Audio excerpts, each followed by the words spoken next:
only daughter is about to make the worst mistake of her life. Onyeka is the love of my life. I think it's time for me to come and ask for your hand in marriage properly. That marriage will not happen. Do you realize that you're a very big disgrace to us?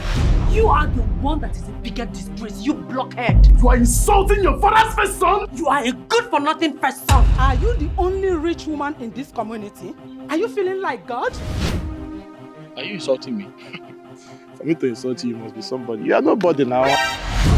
The idiot was dressed like a village drunken master. Why are you accusing me of what I didn't say? I don't like you insulting and embarrassing my image in public. Come and carry all these things. All these things. Wholesale. A full-fledged man that should have gone and looked for something to do. That is how you reduced yourself to a boy all over. Boy!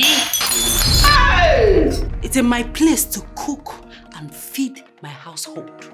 What is your problem? That kitchen is not for you, but for him. You're the man of the house. You can't be doing this.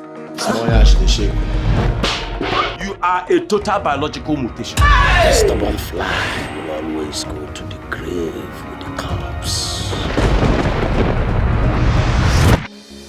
My love, my body and soul yearns for you, and only you. I love you. You know where you are? This is Nollywood Pictures TV.